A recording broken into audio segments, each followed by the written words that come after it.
여러분, 우리 아까 했었던 87에 이어서요, 그대로, 회사 열어놓으신 상태이실 거니까, 이제, 부가가치세 신고랑 결산 부분, 이제 진행을 끊어서 하고요. 그리고 원천징수 따로 진행할게요. 부가가치세 신고 관련된 문제는 배점이 10점이에요. 그리고 큰 문제 3번으로 나오는 부분이고요. 근데 문항수가 대체적으로 두 문제이고요.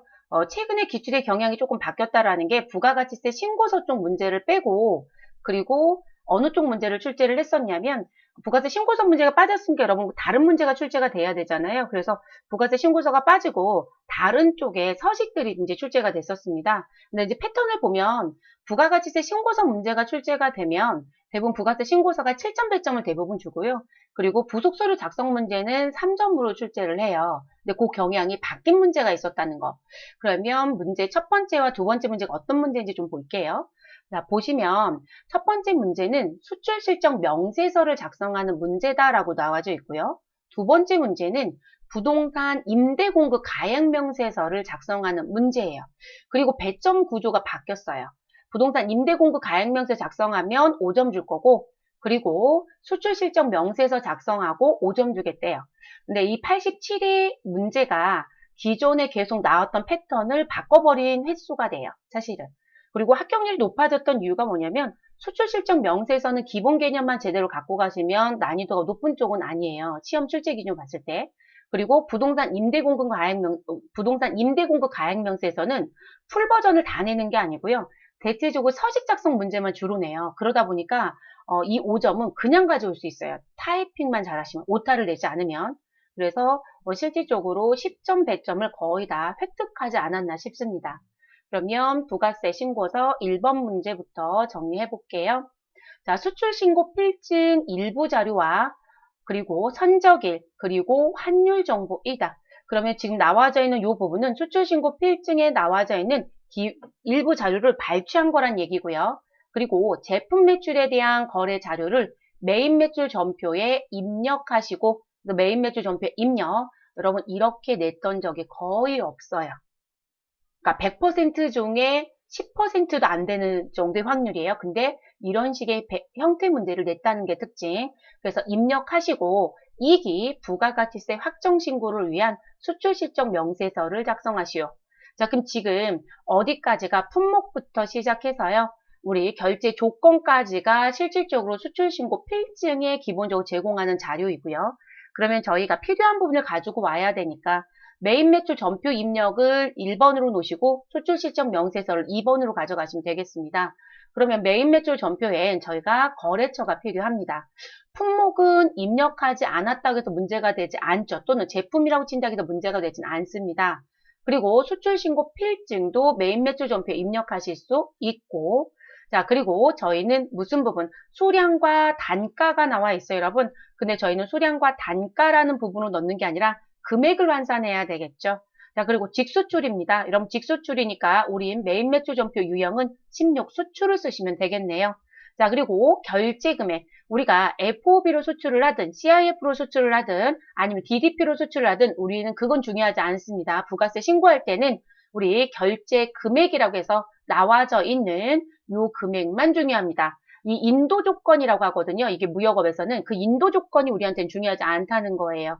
자, 그래서 45,000불이라는 부분. 근데 150개 곱하기 단가 300불 하면 45,000불이에요, 여러분. 그럼 요 45,000불에 곱해지는 환율을 일단 결정하셔야 되겠죠. 자, 수출 신고 일자는 12월 12일. 자, 그런데 선적일은 12월 15일입니다. 우리 직수출이에요, 여러분. 직수출은 선적일이 공급 시기가 되죠. 그래서 선적일로 회계 처리하시고 이 선적일이 수출 실적 명세서에 선적일로 들어갑니다. 자, 결제 조건은 TT인데요. TT라는 건 여러분 송금 방식이에요. 송금 방식. 자, 송금 방식은 선송금 제도인지 후송금 제도인지 꼭 확인. 선송금 제도이시면 대금을 미리 받고 물건을 주는 거예요. 그렇기 때문에 선수금이 있다는 표현이 되고요. 그리고 후송금 방식으로 쓰게 되면 외상이에요. 일단은 물품을 먼저 내보내고 대금은 추후에 받겠다라는 표현을 합니다. 그래서 지금 TT 후불이라고 되어 있습니다. 후불은 여러분 뭐라고 쓰시라고요? 외상. 자, 결제기일을 봤더니 적재 1로부터 35일 이후에 봤나 봐요. 네, 그래서 외상입니다. 그럼 외상이면 그럼 지금 여기서 정리가 다 끝나잖아요. 자, 지금 제가 뭐라고 말씀드렸냐면 외상거래입니다. 무슨 날짜를 기준으로요? 선적일을 우리가 공급 시기다라고 얘기한다고 했으니까요. 그래서 공급 시기. 자, 그럼 그 공급 시기를 기준으로 지금 내가 아직 돈을 못 받았다. 그러면 외상이다라고 하시게 되면 환율은 언제로 가신다? 우리 선적일의 기준 환율로 가시는 거죠. 그래서 외상이면 요 공급 시기의 기준 환율로 간다. 그럼 공급 시기는 지금 이 12월 15일이니까 우리는 요 날짜에 1210원을 우리 곱해서 신고해 주시면 되겠습니다. 그러면 여러분들은 계산기가 다 있을 거니까요. 저희는 계산기를 가지고 45,000불, 45,000불 곱하기 환율은 1210원. 자, 그렇게 계산하시면 5,445만 원이 나오네요. 그럼 여러분은 여기 옆에 써놓으시는 게 좋죠. 그래서 원화 금액은 5,445만 원이다라고 써놓으시면 되겠죠. 그리고 사실 메인 매출 전표를 대체적으로 1번으로 작업을 하시고 수출 실적 명세서를 2번으로 작업하시는 거예요. 근데 어떤 방식을 사용하든 상관은 없어요. 자, 어떤 방식의 얘기는 뭐냐면 내가 수출 실적 명세서를 작성하고 메인 매출 전표 처리를 하든 메인 매출 전표 처리를 하고 수출 실적 명세를 작성하든 그게 순서의 문제가 되진 않습니다. 근데 업무적인 프로세스는 전표 입력이 항상 1번이고요.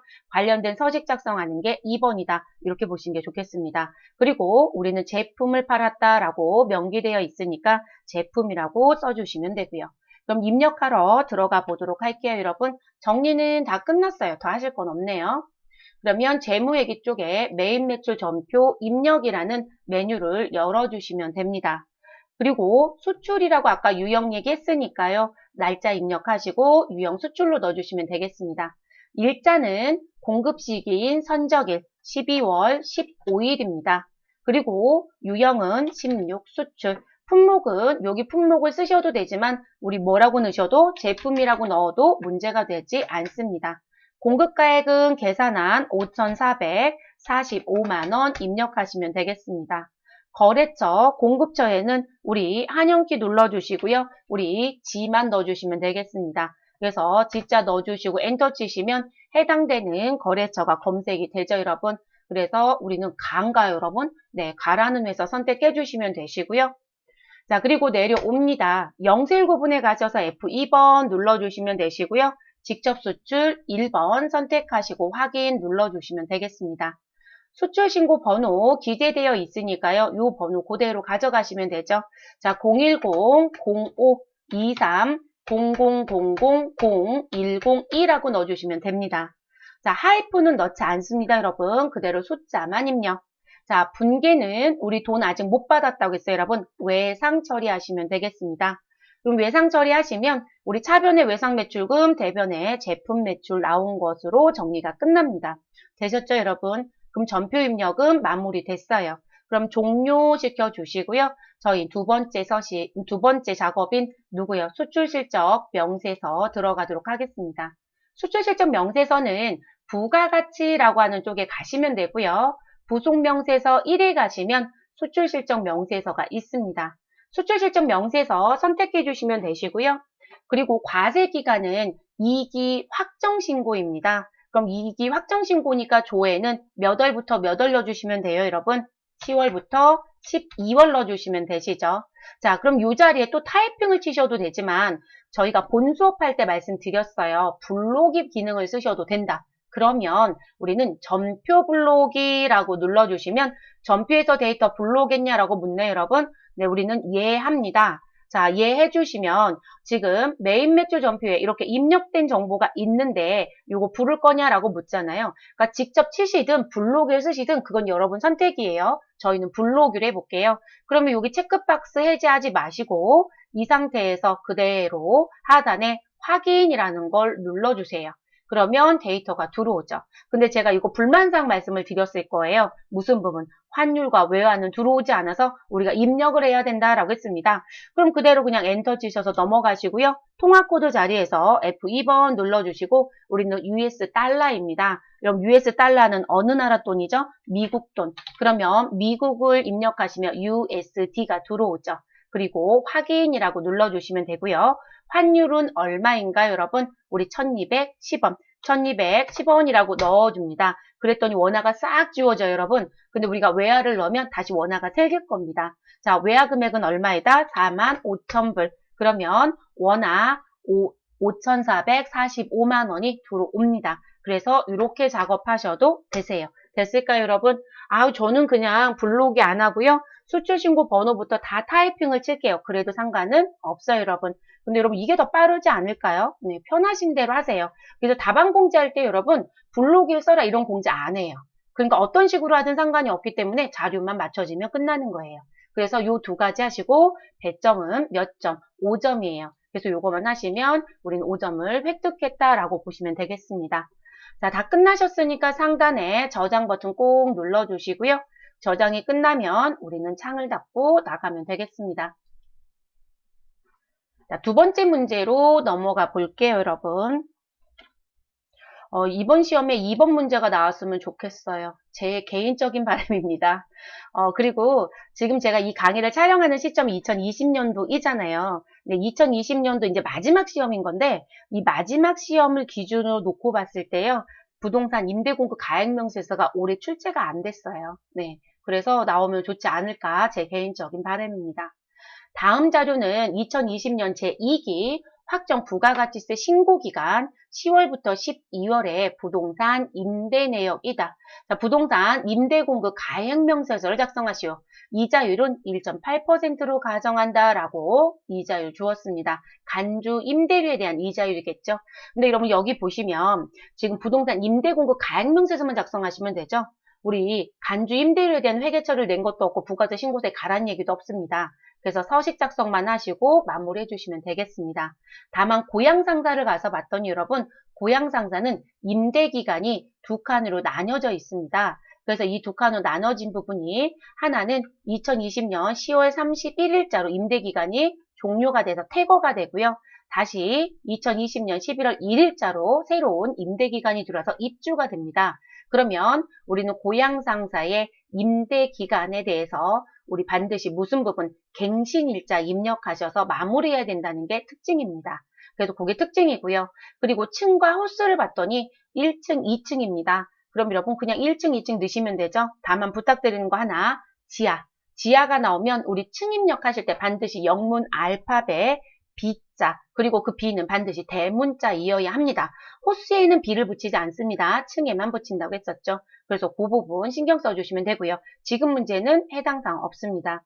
그러면 저희는 부속명세서에 들어가셔서 입력할게요. 자, 부속명세서 1에 가시면 우리 부동산 임대공급 가액명세서가 있습니다. 자, 선택해 주시면 되시고요. 그리고 조회 기간은 나와져 있는 요건 확인하시고 그대로 넣어주시면 됩니다.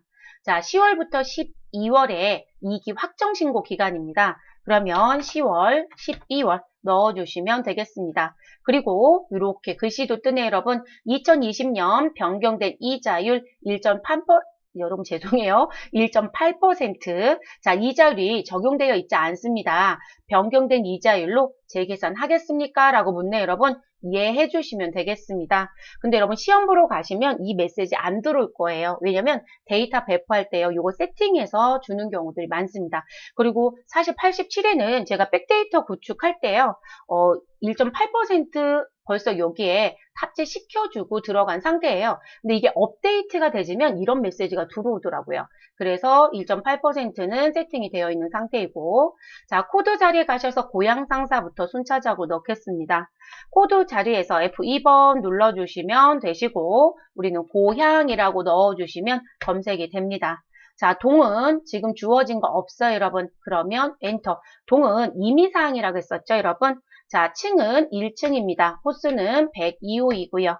자, 그리고 사업자 등록번호 그대로 나온 자리에서 엔터 하시고 면적은 88평방미터, 용도는 사무실이라고 주어져 있네요. 자, 임대기간은 계약서에 나와 있는 전체 임대기간 2018년 11월 1일부터 2020년 10월 31일. 자, 그리고 보증금. 이런 보증금 요거 보시고 쭉 입력하시면 되죠. 보증금은 1,000만 원입니다. 월세 100만 원입니다. 자, 그리고 여러분 월세 100만 원 넣고 엔터 치면 당해과세기간 계에 엔터가 넘어가요. 반드시 엔터 한 번 더 칩니다. 자, 그리고 관리비 10만원 입력하시고 엔터 되셨을까요? 그래서 이렇게 입력하시고 나면 우리 간주 임대료는 얼마이다? 15,245원이 나왔네요. 그럼 입력이 모두 다 끝났으니까 우리는 라인을 이제 위로 다시 올라갑니다. 저 일부러 엔터 쳤어요, 여러분. 마우스로 클릭해도 되지만. 자, 엔터를 치면 라인이 우리 어느 쪽으로 코드 자리 쪽으로 가지 않고요. 지금 10월부터 12월에 임대 기간이 끝나면 엔터를 치시면 자동적으로 계약 갱신일자의 커서가 들어갑니다. 갱신 안 했다라면 그냥 끝이에요. 근데 저희는 갱신을 했죠, 여러분. 그러면 저는 이 계약 갱신일 자리에 커서를 두고 입력합니다. 그럼 이 자리에 며칠, 우리 임대기간 개시일이 갱신일입니다. 그래서 2020년 11월 1일이라고 넣어주시면 되겠습니다. 그럼 임대기간 시작하는 날짜 자동으로 들어올 거고요. 그리고 끝나는 날짜는 2022년 10월 31일입니다. 자, 보증금은 1000에서 2000으로 바뀌었습니다. 월세는 100에서 150으로 인상이 됐고요. 자, 반드시 한 번 더 엔터를 치셔서 관리비의 커서가 내려와야 하고요. 우리 10만원의 관리비가 15만원으로 인상이 됐네요. 자, 이렇게 해서 정리가 끝납니다. 그러면 요거 마무리가 되면 간주 임대료는 6만원이 계산이 되네요, 여러분. 그러면 지금 고양상사건 입력이 끝난 거예요. 자, 그럼 저희 코드 자리 마우스로 그냥 클릭할게요. 그리고 코드 자리 가셔서 F2번 눌러주시고 여러분 대형이라고 입력하겠습니다. 자, 그리고 동코드 넣을 거 없으니까 엔터. 자, 층은 2층입니다. 호수는 201호입니다.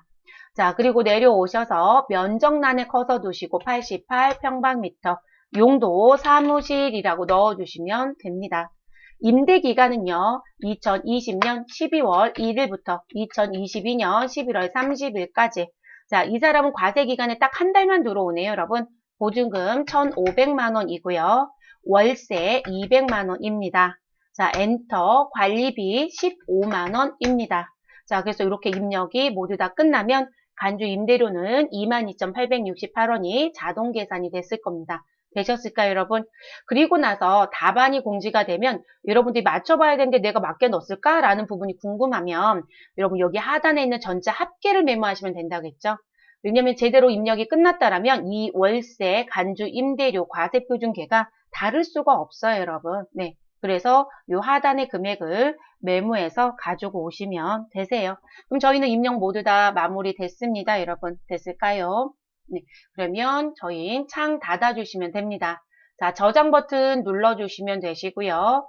그리고 종료 버튼 누르셔서 나오면 됩니다. 그러면 100점, 5점은 여러분 획득하신 거예요. 그래서 이렇게 정리. 자, 네 번째 결산 문제 들어가 보도록 하겠습니다. 전산세무 2급은 결산 문제가 5문제가 출제가 됩니다. 그러면 결산하실 때 항상 기억하실 건 우린 수동결산이 1번입니다.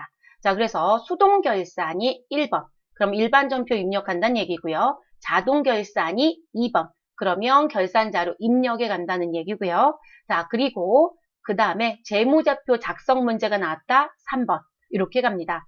그래서 여러분들이 전산회계 1급이든 전산세무 2급이든 결산의 순서가 바뀌거나 하는 건 없어요. 그러니까 급수의 차이는 없다라는 거예요. 그래서 그 순서. 그런데 우리 마지막 세 번째 얘기했던 재무제표 작성 문제는 지금 여기 4번, 문제 4번에 나온 결산을 기준으로 봤을 때 여러분 이 5번에 해당되는 문제가 출제하지 않으면 우리는 재무제표 작성 문제는 진행하지 않습니다. 그러니까 보편적으로 무슨 부분? 수동결산과 결산자료 입력인 자동결산만 주로 많이 내는 거예요. 근데 5번 문제가 있으면 재무제표 작성까지 반드시 해야 합니다. 좀 오랜만에 낸 것 같아요. 5번 문제가. 자주 냈을 때는 1년에 2번까지도 낸 해가 있긴 한데요. 최근 들어서는 이 문제가 조금 소강 상태였어요. 그런데 다시 출제로 들어왔습니다. 내주는 게 좋아요. 최소 1년에 한 번 정도는 내줘야 재무제표 작성도 우리가 순서대로 프로세스대로 진행하지 않을까 싶습니다. 그러면 저희는 학계잔액 치산표를 쓸 수 있을 수도 있으니까요. 우린 결산 재무제표 쪽에 있는 학계잔액 치산표를 열어놓고 가겠습니다. 기간은 반드시 12월 31일자입니다. 여러분 지금 여기서 그냥 엔터 2번 치시면 우리 무슨 날짜 회계기간에 끝나는 보고기간 종료일을 자동으로 들어와요. 12월 31일 입력 안 해도. 그럼 이렇게 해놓고요. 저는 지금 당장 필요하지 않기 때문에 최소화 시켜놓고 갈게요. 자, 그리고 전표 입력에 일반 전표 입력 12월 31일을 무조건 입력해놓고 시작을 합니다. 자, 12월 31일. 자, 이렇게 해놓고 1번부터 수동에 대한 걸 정리합니다. 그럼 1번 문제. 다음 자료를 이용하여 12월 31일 부가세 대급금과 부가세 예수금을 정리하는 분계를 입력하시오. 자, 여러분, 우리 부가가치세 같은 경우는요, 과세기간 종료일에 부가세 대급금과 예수금을 무엇해야 된다? 정리해야 되지 않아요, 여러분? 여기 나와 있는 정리. 자, 그걸 우리가 이렇게 표현하죠. 상계한다라는 표현을 쓰죠, 여러분. 상계. 자, 그럼 그 상계하는 시점이 며칠? 예정신고 기간이 끝나는 3월 31일. 그리고 확정신고 기간이 끝나는 6월 30일. 이익이 예정신고 기간이 끝나는 9월 30일. 자, 그리고 12월 31일. 요거는 이제 확정이겠죠, 여러분? 자, 그러면 우리 3월 31일과 9월 30일은 예정이고 6월 30일과 12월 30일은 확정이에요, 여러분. 그럼 지금 3월 31일부터 9월 30일까지는 일반 전표 기준거래로 낼 거예요, 여러분. 요건 기준거래. 그런데 12월 31일은 기준이 아니라 언제이다? 결산의 문제로 출제가 되는 거죠. 네, 그 문제 나온 거예요. 그러면 자산으로 갖고 있었던 부가세 대급금은 대변으로, 그리고 부채로 갖고 있었던 부가세 예수금은 차변으로 보내서 상계하시고요. 그리고 납부인지 환급인지 정리하셔야 되겠죠. 네, 그 내용이 당연히 나오겠죠. 자, 이기 부가가치세 예정신고 시 예정신고와 관련된 부가세 대급금과 부가세 예수금에 대한 회계 처리는 적절하게 이루어진 것으로 가정한다. 라고 얘기합니다. 자, 그 얘기는 왜 준 거냐면 여러분, 예정신고 때 뭐가 있었다? 여러분, 예정신고 때 미완급세액이 있었대요. 요거 때문에 준 거겠죠? 아, 그러면 예정신고 때 미완급세액이 있었다라고 하시게 되면 여러분, 저희가 분계를 하시면 패턴은 항상 똑같잖아요. 그러면 차변엔 대변에 있었던 부가세 누가 정리가 되고요? 부가세 예수금이 정리가 됩니다. 여기 금액에 대한 부분은 가정 세우지 않을게요, 여러분. 그러면 얼마인지는 모르지만 상계하고, 그리고 상대 계정 대변에 누구랑 상계한다? 차변에 있었던 부가세 대급금 자산과 상계 정리를 하겠죠. 그리고 나서 무슨 부분? 저희는 환급이 나왔어요 라는 부분. 그럼 결론적으로 예수금보다 대급금이 더 컸다란 얘기잖아요. 그러면 저희는 돌려받아야 되는 돈이 있다. 그러면 무슨 처리한다? 미수금 처리하겠죠, 여러분. 이해되셨을까요? 만약에 저희가 환급이 아닌데요. 오히려 납부입니다. 그러면 부가세 예수금이 더 크자는 거잖아요. 그러면 대변엔 우리는 뭐라고 썼을 것이다? 아유, 미지급 세금을 썼겠죠. 그래서 미지급 세금이라는 걸 사용했을 거고요. 됐을까요, 여러분? 그래서 이 경우는 납부였을 때 이렇게 썼겠죠. 근데 예정신고 미완급세액이 있으니까 회계 처리는 정상적으로 했다고 가정을 세워줬어요. 그러면 이 부분에 대해서는 나는 무슨 처리해놨을 것이다? 미수금 처리해놨구나. 그리고 예정신고 미완급세액은 일반 환급자이면 무엇 할 수 없다겠어요, 여러분? 일반 환급자는 예정 때 돌려받을 수 없다고 말씀드렸죠. 그래서 언제 돌려받으셔라? 확정 때 확정 신고하는 부가세 예수금 대급금 정리하시고, 그리고도 뭐가 있으면 납부세액이 있으면 거기서 뺀다고 했어요. 이해되셨을까요? 그래서 그 부분, 그럼 이 부분은 부가세 신고서에만 입력하는 게 아니라 당연히 분계로 다 정리하셔야 되는 거죠. 그 문제를 출제했어요. 근데 여러분 1번과 같은 패턴 문제가 제 기억엔 처음 낸 것 같아요.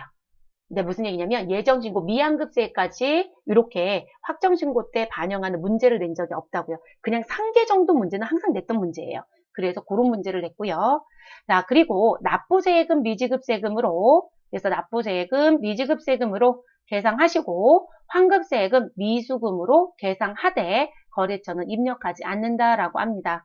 그러면 지금 부가세 대금 차변에 있었던 건 대변으로 보내주시면 되고, 그리고 부가세 예수금 어느 변에 있었어요, 여러분? 대변에 있었죠? 얘는 차변에 보내시고. 근데 대급금하고 예수금 비교해봤더니 예수금이 더 크네요, 여러분. 근데 그 차이가 얼마밖에 안 돼요? 딱 200만 원밖에 안 돼요. 참 공교롭긴 하네요. 그러면 이 200만 원 납부세액이 있는데 누구랑 정리할 것이다? 미완급세액과 정리가 되겠죠. 그래서 사실상 지금 1번에 납부세액은 없어요. 환급세액도 사실 없고요. 그래서 상계 정리하시고 끝내시면 되겠습니다. 그리고 또 하나 우리 부가가치세 짜투리가 있죠, 여러분. 그걸 우리가 단수차액이라고 합니다. 그래서 부가가치세 단수차액이 있거나 또는 전자신고 세액공제 기억하시죠, 여러분? 전자신고 세액공제. 자, 그럼 전자신고 세액공제가 있었다. 이들은 개정과목 뭐로 처리하시면 된다? 이 부분은 자비익으로 대부분 처리를 하게 됩니다. 그래서 자비익 처리한다. 이렇게 기억하시면 됩니다. 그리고 가산세는 별도 얘기가 없는데 가산세도 회계 처리하래요 라고 하시면 가산세는 무엇으로 처리하시면 된다. 가산세는 세금과 공과로 처리합니다. 그래서 세금과 공과 이렇게 정리가 된다는 거. 왜냐하면 이 부분까지도 출제가 될 수 있어요. 그래서 그렇게 정리. 이건 언제 배웠나 싶다라고 하신다라면 이거 회계 1급 때도 했던 부분이에요, 여러분. 근데 우리가 회계 1급하고 세무 때는 대부분 세법을 많이 하다 보니까 분계가 기억이 많이 안 나시죠. 자, 우리 다시 들어가서 정리할게요. 1번 문제는 누가 봐도 수동결산입니다. 그럼 12월 31일자에 입력을 합니다. 자, 그러면 저는 차변부터 정리할게요. 차변에 부가세 예수금 입력 255번 부가세 예수금 금액은 얼마? 2천만 원 입력해 주시면 되겠습니다. 자, 상대 계정 대변 선택해 주시고요. 우리 부가세 대급금 입력하시고 금액은 얼마이다? 우리 1,800만 원입니다. 자, 그리고 예정신고 때 미완급세 미수금 어느 변에 있었겠어요, 여러분? 차변에 있었겠죠? 그럼 그거 없애주셔야 되니까 대변이잖아요. 대변에 써주시고 미수금 120번 넣어주시고 마무리하시면 됩니다. 그럼 여러분 대차차액이 아예 안 나오잖아요. 그래서 저희는 납부세액도 환급세액도 없다라고 말씀을 드렸던 거예요. 그래서 이렇게 정리하시고 마무리하시면 되겠습니다. 됐을까요, 여러분? 자, 그리고 백데이터를 제대로 구축한 출제자였다라면 우리 며칠 날에 가시면 여러분 지금 9월 30일이 예정신고에 관련된 과세기간 종료일이잖아요. 그럼 10월 25일 날 그 부분에 대한 납부 얘기를 했을 건데 10월 달에 안 냈으니까 9월 30일자에 그 분계가 당연히 되어 있어야 돼요. 그럼 9월 30일 날 가서 봤더니요. 그럼 미수금 얼마 나와 있어요? 200만 원 들어온 거 보이시죠? 그러니까 지금 대부분 이렇게 백데이터 구축들 다들 해줘요. 네. 그래서 요 차변에 있었던 미수금 확정신고 때 반영해서 무엇한다? 정리해야 된다라는 문제를 출제한 부분입니다. 다시 12월 31일자로 넣어놓고 그 다음 문제 가겠습니다. 자, 2번 문제입니다. 기말 현재 장기대여금 개정 과목 중에는 RET사의 외화로 빌려준 1,000만 원, 자, 외화 10,000불이고요. 계상되어 있다. 자, 이렇게 되면 여러분 실제 환율은 얼마라고 봐주시면 될까요? 자, 개정 과목은 뭐로 정리해 주시면 되시고요. 개정 과목은 장기 대여금으로 정리하시면 되고요. 자, 그리고 거래처는 RET사로 넣어주시면 되시고, 그리고 1,000만 원에 대한 외화 금액이 10,000불이니까 환율은 얼마이다? 1,000원이다. 이 얘기가 되겠네요. 자, 그런데 그에 대한 기말 현재 기준 환율은 1달러당 1,200원이다. 그럼 여러분 1,000원이라는 금액의 환율이 1,200원으로 무엇한 거예요, 여러분? 환율이 상승했다가 되네요, 여러분. 자, 그러면 여러분 지금 얼마가 상승한 거예요? 200원이 상승한 거죠. 자, 그리고 외화 금액은 얼마인가요? 10,000불입니다. 그럼 이런 10,000불 곱하기 200원 하시면 얼마 나와요, 여러분? 이거 계산하시면 20만 원 나오나요? 200만 원 나오나요? 200만 원이죠, 여러분? 자, 그래서 200만 원입니다. 자, 200만 원 정리. 자, 그런데 여러분, 요 200만 원에 대한 부분이 지금 장기 대여금에 대한 얘기잖아요. 그럼 다른 말로 얘기하면 내가 가지고 있었던 장기 대여금은 1,000만 원인데 환율이 상승함에 따라 얼마가 됐다? 1,200만 원으로 바뀌어야 된다. 이게 외화평가잖아요. 그러면 자산이 증가했어요? 자산이 감소했어요? 우리는 자산이 증가했습니다. 여러분 자산의 증가는 사실상 우리가 수익이 발생하기 때문에 증가하죠. 자산이 감소하는 경우는 비용이 발생하거나 라는 부분으로 보셔야 되고요. 그래서 자산이 증가했기 때문에 차변에 장기 대여금 200만 원 증가시켜 주시면 대변엔 자연스럽게 우리 뭐가 나올 수밖에 없다? 이익이 들어올 수밖에 없는 거죠. 그래서 외화, 환산, 이익이 들어옵니다. 네, 그 부분에 대한 문제. 근데 제가 상승 부분은 무조건 이익이야 이런 얘기 안 해요, 여러분. 이게 부채일 수도 있잖아요. 부채는 오히려 갚을 빚이 늘기 때문에 부채가 증가하면 회사 입장에서는 손해예요. 그래서 손실이에요. 그래서 자산이 증가했는지 부채가 증가했는지 자산이 감소했는지 부채가 감소했는지 그 난을 먼저 정리하시고 상대 계정에 외화 환산 이익인지 손실을 쓰는 게 좋습니다. 자, 우린 수동결산이고요. 차변에 외화 죄송해요. 장기 대여금을 넣을게요. 외화자는 안 붙여도 되고요. 왜냐면 계정 과목은 장기 대여금 중이라고 했으니까요. 장기 대여금 넣어주시고요. 거래처는 한영키 눌러주시고 R만 넣어주시면 우린 RET가 들어오네요. 그럼 RET 거래처 꼭 넣어주시고 금액은 얼마이다? 200만 원입니다. 상대 계정 대변에 우리는 외화, 환산, 이익이라는 걸 선택해 주시면 되겠습니다. 외화, 환산, 이익. 자, 그럼 더 하실 거 있으신가요? 없죠, 여러분? 자, 그렇게 돼서 2번 문제도 정리가 됐습니다. 자, 그 다음 3번 문제로 또 들어가 보도록 할게요. 단기말 현재 보유하고 있는 매도 가능 증권. 그런데 여러분 너무 친절하게요. 뭐라고 줬어요, 여러분? 투자자산입니다. 라고 아예 주었습니다. 여러분 제가 화면에 키가 선택이 되어 있었나 봐요.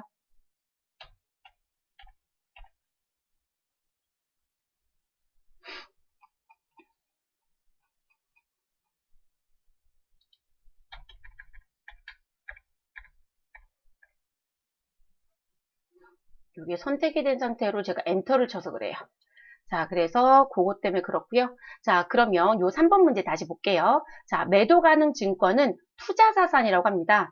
왜 이런 문구가 들어와야 되냐면 매도 가능 증권은 투자 자산에도 있을 수 있고 그리고 1년 이내 만기가 도래하는 유동성 대체가 되지면 우리는 당좌 자산에도 매도 가능 증권이 있을 수 있습니다. 그래서 요 부분 준 거죠. 그래서 요거 코드에 대한 거 고민해 보시면 될 것 같고요. 자,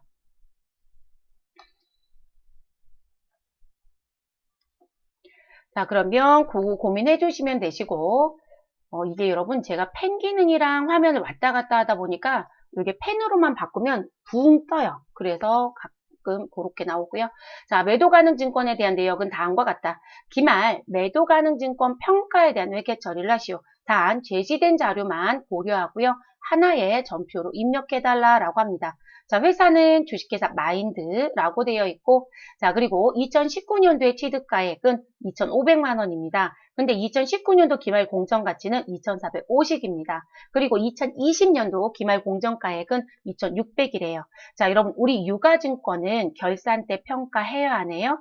유가증권은 결산 시점에 평가를 합니다. 누구에 대해서 여러분? 매도 가능 증권과 그리고 또 하나 누구요? 단기 매매 증권. 그래서 그 평가 문제예요. 그러면 지금 매도 가능 증권은 2019년도에 평가를 당연히 했겠죠, 여러분. 그래서 지금 취득가액 2,500만 원이 2,400, 500만 원으로 평가를 했습니다. 그럼 이 평가하면서 우리는 뭐가 나왔을 것이다? 매도 가능 증권에 대한 여러분 이익이에요, 손실이에요? 2,500이 2,450으로 내려갔으니까 매도 가능 증권 평가 손실이 나오겠죠, 여러분. 그래서 평가 손실 50만 원이 발생하였다라고 봐주시면 되겠습니다. 그래서 이렇게 정리. 자, 됐을까요, 여러분? 그러면 장부에 기재되어 있는 금액은 장부 금액은 이거로 바뀌었을 거예요, 여러분. 그래서 장부의 금액은 2,450이고요. 그리고 금년도 시장에 가서 공정가치를 파악해보니 2,600으로 다시 바뀌었다고 얘기합니다. 그럼 여러분 금년도에도 평가를 해야 되죠. 그런데 어떻게 기억하셔야 되냐면 우리가 지금 이 평가에 의해서 나오는 유가증권 평가에 의해서 나오는 단기매매증권 평가 손익이든 매도 가능 증권 평가 손익이든 모두 다 실현된 이익이다, 실현되지 않은 이익이다 또는 손실이다. 여러분 실현되지 않은 거예요. 그래서 미실현, 보유, 손익이다라는 표현을 쓴다고 했습니다. 근데 이 미실현 보유 손익이 단기매매 증권 같은 경우는 그냥 손익계산서로 보내서 차후에 고려하지 않습니다. 그냥 장부금액하고만 비교하시면 된다겠어요? 그런데 누구는 매도 가능 증권의 경우는 그렇게 못해요. 그래서 매도 가능 증권의 미시점 보유 손익은 누구로 분류해서 관리를 해야 한다라고 했었나요? 기억나실까요, 여러분? 기타 포괄, 손익 누계. 그래서 매도 가능 증권은 어디에? 자본으로 분류가 됐었고요. 그리고 자본에 있는 기타, 포괄, 손익, 누계액으로 정리가 됐었어요. 자, 이거의 특징이 뭐였었냐면 기타 포괄 손익 누계액에 있었던 부분은 이익과 손실이 모두 다 모여 있지만 사실상 무엇할 수 없다? 성격이 반대인 일을 동시 기재할 수는 없다겠어요. 아, 내가 지금 이익이 있고 손실이 있다라고 했을 때 지금 무엇 해야 된다? 상계하셔야 합니다. 자, 상계하셔야 됩니다. 라는 얘기는 무슨 얘기시냐면 여러분 지금 또 펜 기능이 이상해졌어요. 상계해야 됩니다는 얘기는 지금 이익이 발생하였다. 그러면 과거에 무슨 부분? 손실이 있었다라면 손실을 없애주시고 그리고 손실이 발생했다면 과거에 이익이 난 게 있었으면 없애주셔야 된다는 얘기인 거예요. 그거 꼭 기억해야 됩니다. 그래서 우리가 재평가 시 우선 상계합니다. 라는 얘기를 했었습니다. 자, 그럼 지금 실제적으로 이것 때문에 제가 뭐라고 말씀드렸냐면 내가 최종적으로 평가할 때 쓰는 이 공정가액은 항상 누구랑 비교하는 것처럼 차이 금액만 장부해 놔야 된다. 취득가액.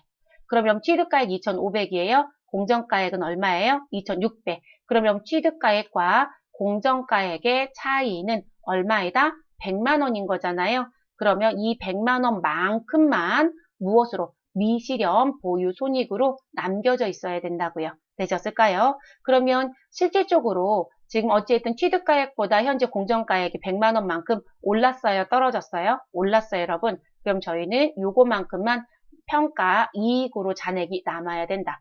근데 2,450에서 2,600의 차이만큼 계산해보면 사실상 차이 금액은 얼마이다? 150만 원이거든요.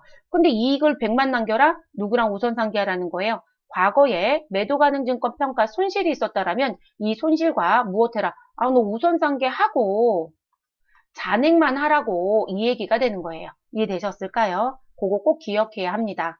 그래서 매도 가능 증권 문제가 나오면 재평가 문제가 나왔을 땐 해마다 평가를 하시면 되는 거고 그 평가할 때마다 항상 무엇 하셔라? 반대 성격이 생기는지 꼭 확인하셔라. 됐을까요, 여러분? 그러면 또 입력하러 들어가 보겠습니다. 이것도 수동 결산입니다. 그러면 우리는 구분란에 어느 변부터 정리하시냐면 차변부터. 자, 매도라고 두자 치시고 엔터 치시면 매도가 계정 과목이 매도 가능증권 123번, 매도 가능증권 178번, 이런 123번은 당좌자산 코드입니다. 178번 투자자산 코드 쓰셔야 합니다. 이것도 코드 선택 잘못하시면 점수는 아예 없어요. 재무제표 작성이 잘못됐다고 되니까. 자, 178번 선택해 주셔야 되시고 금액은 150만 원 증가시켜 주시면 내가 가지고 있었던 매도 가능 증권은 2,600으로 바뀝니다.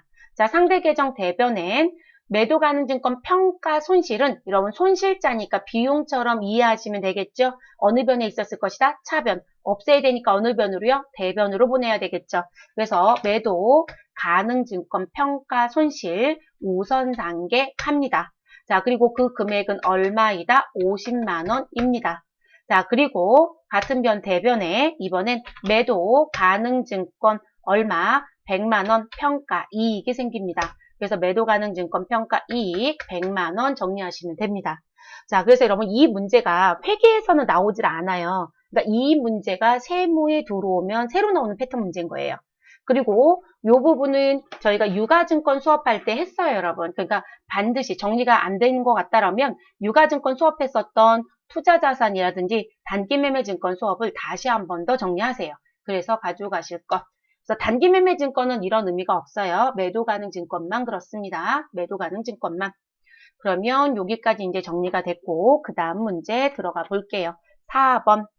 자, 단기 법인세라고 되어 있고요. 법인세에 대한 지방소득세 포함입니다. 자, 그래서 법인세가 현재 얼마가 있다?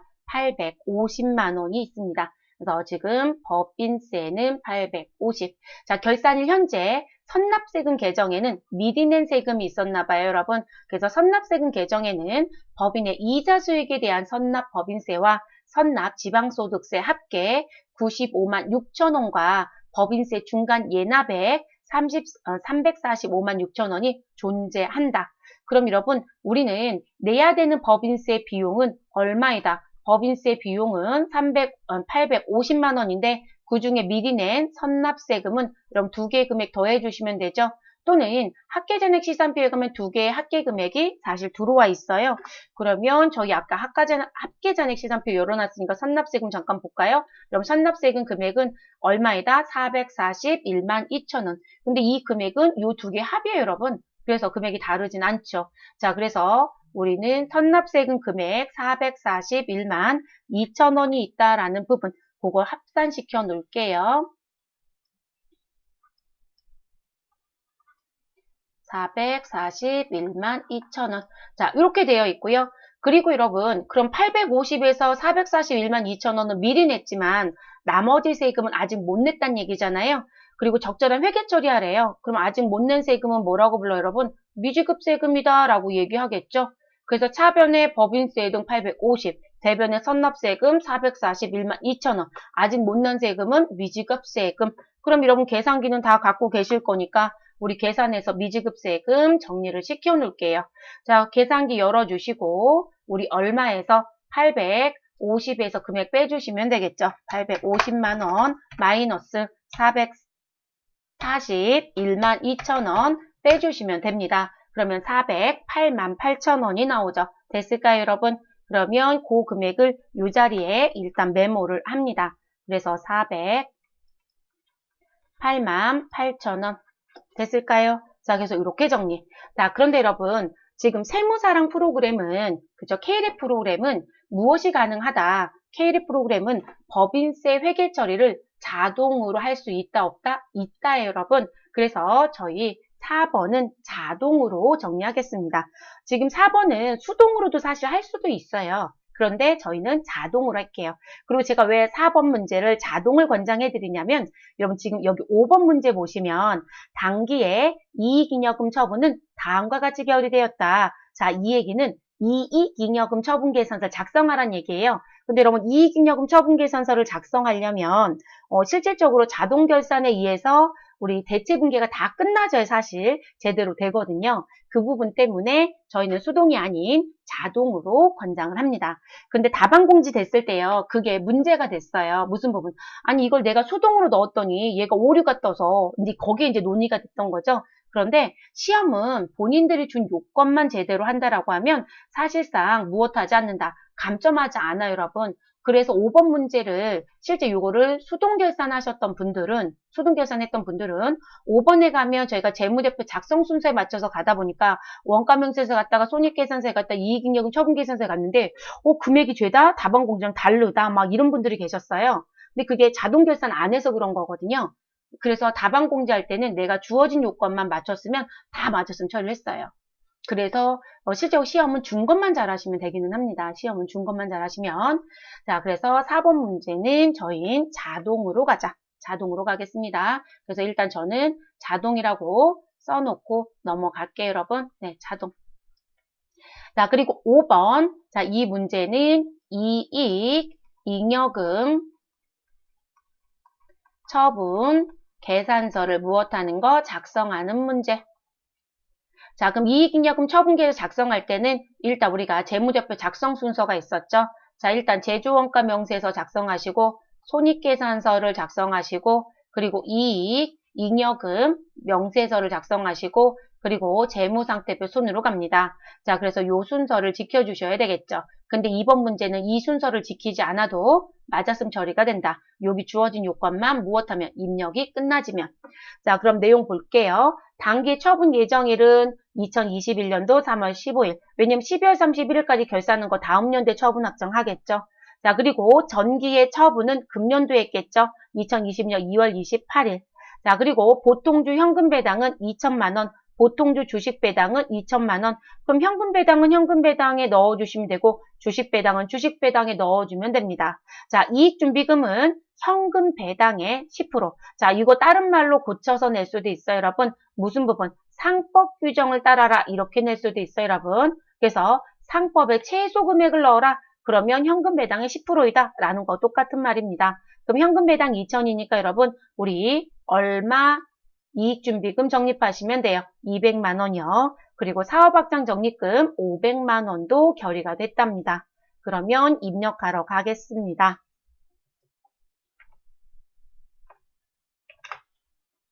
일반 전표 입력은 다 끝났으니까 창 닫아주시면 되고요. 우리 아까 열어놨던 합계잔액 시산표도 종료하도록 하겠습니다. 자, 그리고 그 다음 어디 가주시면 되시냐면 결산자료 입력에 들어갑니다. 자, 결산자료 입력 들어가 주시면 되시고요. 그리고 우리는 1월부터 12월 기간을 입력합니다. 엔터 치시면 자동으로 들어옵니다.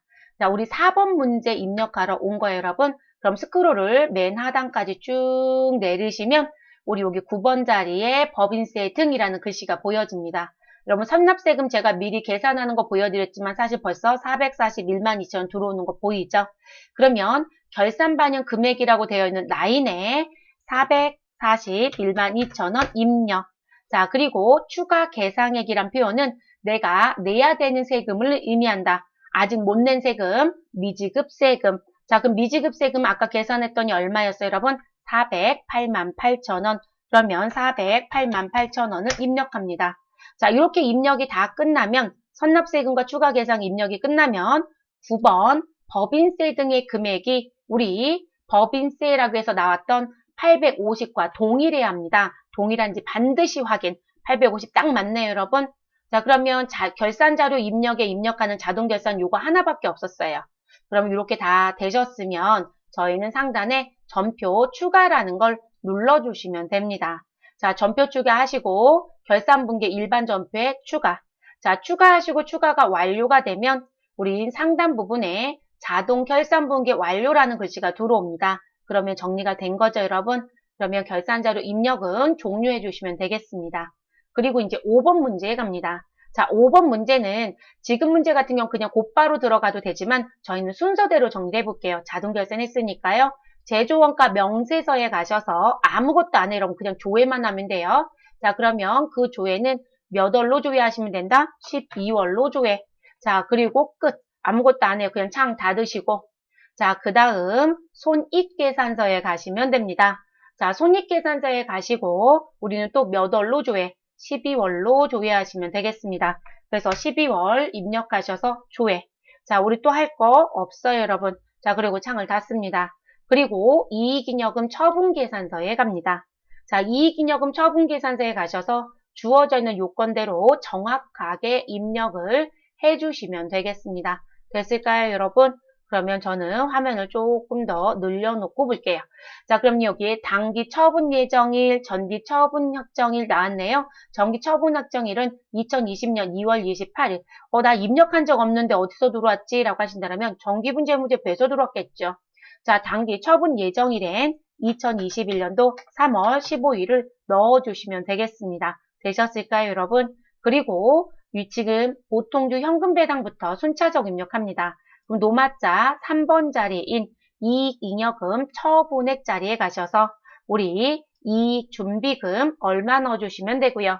우리는 200만 원이었죠, 여러분. 200만 원 입력.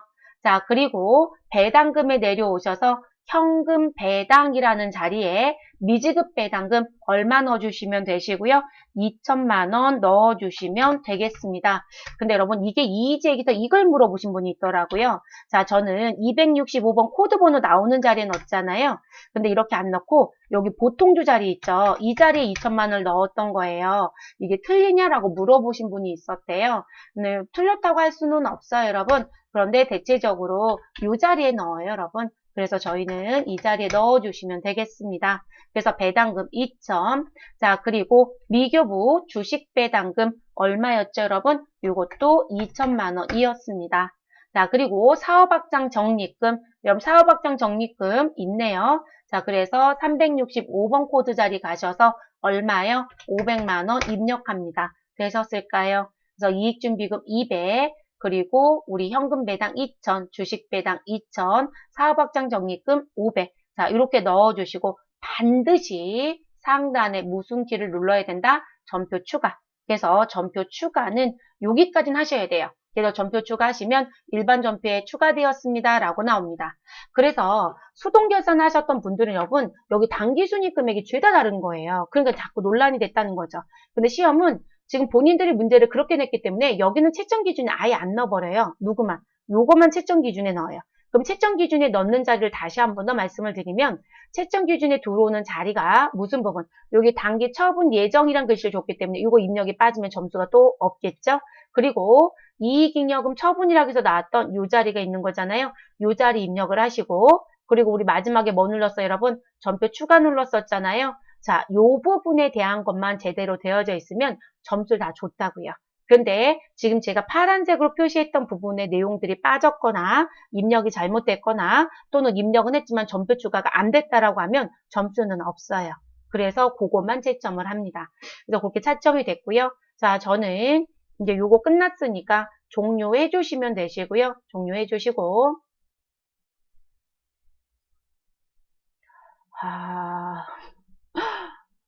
여러분 제가 펜 기능 열려 있는데 다른 걸 먼저 누르면 계속 이런 현상이 뜨네요.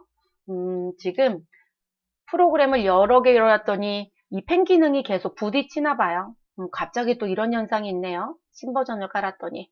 자, 그러면 이렇게 되신 거 종료 눌러주세요, 여러분. 그리고 우리 마지막까지 가볼게요. 마지막 뭐 가셔야 돼요? 재무상태표. 자, 재무상태표 들어가시면 되고요. 근데 이게 자동 결산 안 하셨던 분들은 여기 가면 잉여금이 안 맞다고 다 차액이 떴을 거예요. 근데 이제 이걸 제대로 정리를 못했던 분들은 이것 때문에 여기서 시간을 또 허비하신 분들이 있더라고요. 그럴 필요 없다라는 거. 그래서 시험은 시험일 뿐이에요. 그래서 여기까지 가는 게 업무 프로세스는 맞는 겁니다. 됐을까요? 그래서 5번 문제까지 정리하시면 됩니다. 그래서 5번은 여러분들이 회계 공부 때는 보신 적이 없어요. 그러니까 본 수업할 땐 했어요. 그런데 언제에서는 시험 문제에서 본 적이 없어요, 여러분. 왜냐면 회계는 5번 문제를 안 내요, 여러분. 이 5번 문제가 세무부터 나오는 문제예요. 그리고 아까 얘기했던 3번도 회계에서는 잘 안 내요. 재평가 자체를 안 내요. 그리고 그냥 금년도에 취득했던 거 평가 정도는 낼 수 있지만 이런 재평가를 내지 않습니다. 그래서 이 문제도 세무급수부터 대체적으로 나오는 출제의 경향이라고 보시면 되겠습니다. 자, 그래서 이렇게 강좌는 마무리하고 여러분 다음 강좌에서는 원천징수 할게요. 네, 마무리하겠습니다.